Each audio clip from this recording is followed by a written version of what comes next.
Hi friends, welcome to my channel.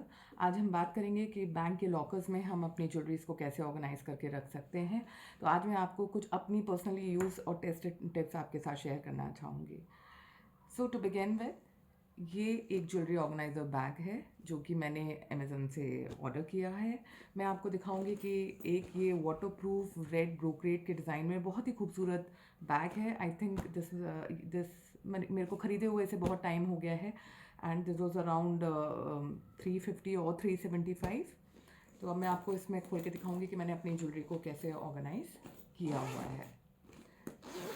तो friends, bank के lockers में जगह बहुत कम होती है और आपको कुछ ऐसी चीज़ चाहिए जिससे आप जल्दी ऑपरेट कर सकें और आपके टाइमिंग भी आपके पास बहुत कम होता है। तो आप देखेंगे कि इसमें ये इस तरीके के 10 पाउचेस आपको मिलते हैं। तो आप जैसा कि देख सकते हैं कि मैंने हर ज्वेलरी सेट को अलग अलग करके रखा हुआ है। ये दे आर 10 इन नंबर्स। तो आप हर एक में अपना सेट इंडिविजुअली करके रख सकते हैं। कुछ ऐसे भी बैग्स आते हैं जो कि अटैच होते हैं बैग के साथ, पर उसमें प्रॉब्लम ये होती है कि मान लीजिए आप जल्दी में गए और आपको ये उठा के लेके आना है। This you can which is secured, आप इसे डायरेक्टली अपने हैंड बैग में डाल सकते हैं and you can carry it. और जब भी आपका काम हो जाए व्हेन यू आर बैक, तो आप इन्हें एज इट इज़ करके आप इसको बंद कर सकते हैं। तो आपको मैं ये दिखाना चाहूँगी कि किस तरीके से मैंने सेट्स इसमें ऑर्गेनाइज करे हुए हैं।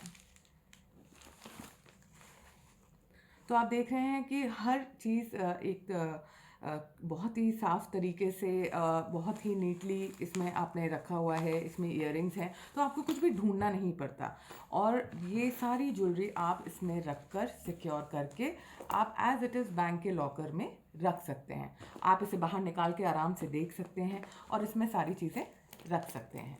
तो मेरा सजेशन आपको ये है कि आप हमेशा बिना स्टिच करे हुए ये ऑर्गेनाइजर्स ख़रीदें। ये आपका बहुत ज़्यादा टाइम सेव करते हैं और आप यकीन मानिए इससे पहले जैसे हमारे ट्रेडिशनल ज्वेलरी बॉक्सेस हैं, हम इनमें रखते हैं एक पतली सी चेन या आपके पास जो भी ज्वेलरी है, या आप इस तरीके के बॉक्सेस में रखते हैं which occupies lot of time and space. तो आप इसमें देखेंगे कि आपको अगर ये लॉकर में ये सब रखा हुआ है तो आपको एक एक आइटम खोल कर देखना पड़ेगा किसमें क्या रखा हुआ है। With this organiser you have everything in two transparent bags और आप आराम से अपनी चीज़ें निकाल सकते हैं और वापस रख सकते हैं। ये आपके बॉक्सेस, आप यकीन मानिए पहले मैं इन्हीं में रखा करती थी, but then I thought of having an organiser और इसने मेरी लाइफ बहुत आसान कर दिया है। तो अब लॉकर को ऑपरेट करना उतना झंझट नहीं लगता है। इसके साथ मैं आपके साथ कुछ और भी ज़रूरी टिप्स शेयर करना चाहूँगी।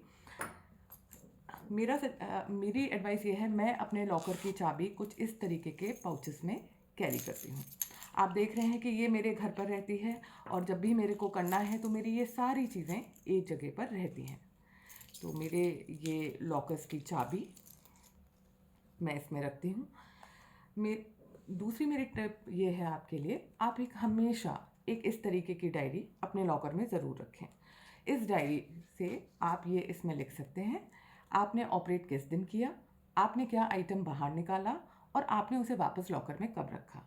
ये आपका एक रिकॉर्ड रहता है, आपको ये पता होता है कि आपने क्या चीज़ निकाली और आपने क्या चीज़ वापस अंदर रखी और किस डेट में रखा। जनरली वो आपसे बैंक में एक पेपर साइन कराते हैं जिसमें आपका ऑपरेशन, मोड ऑफ ऑपरेशन और आपने कब, आप कितने बजे बैंक आए, कितने बजे आप गए, वो मेंशन्ड होता है, पर वो आपको उसकी फ़ोटो नहीं लेने देते हैं। तो ये एक आपका एक मिनी आपका एक रिकॉर्ड हमेशा आपके पास रहता है। सो आई वुड सजेस्ट कि जब आप अपने घर में एक पाउच, ये इस तरीके के जो ज्वेलरी पाउचेस हैं ये आपको हमेशा ज्वेलरी के साथ ज्वेलर्स देते हैं, तो बहुत अच्छा है कि आप इन्हें अलग अलग तरीके से यूज़ कर सकते हैं। तो ये मेरी डायरी हमेशा इनमें मैं रखती हूँ कि जिससे कि जब मुझे जाना हो तो मैं डायरी अलग से और कीज़ अलग से इनको मैं नहीं उठाऊं, मेरे पास हर चीज़ एक ही टाइम पर हो और जिससे कि मैं कर सकूं। इसके साथ आप एक पेन ज़रूर रखिए जिससे आप अपने रिकॉर्ड मेंटेन कर सकें। Also my suggestion is this कि जब भी आप बैंक के लॉकर्स में इन सारे पाउचेस के अलावा कुछ खाली पाउचेस भी ज़रूर रखिए जो आपको टाइम टू टाइम आपके अपने ज्वेलर से मिलते रहते हैं। किसी इमरजेंसी में अगर आप जाते हैं और आपको सिर्फ एक आध ही पीस किसी चीज़ से लेना है, तो आप हमेशा इसमें रख के सिक्योरली अपने हैंडबैग में रख के ला सकते हैं।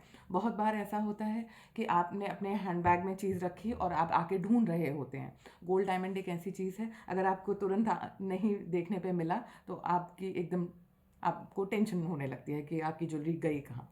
तो मैं इस तरीके के ये 2 पाउचेस हमेशा अपने बैंक के लॉकर्स में रखती हूँ, और ये आपकी चीज़ें सिक्योर रखता है। आपको पता होता है बड़ा सा पाउच है, ईजिली आपको मिल जाता है। तो ये कुछ एक्स्ट्रा पाउचेस आप अपने बैंक के लॉकर में ज़रूर रखिए।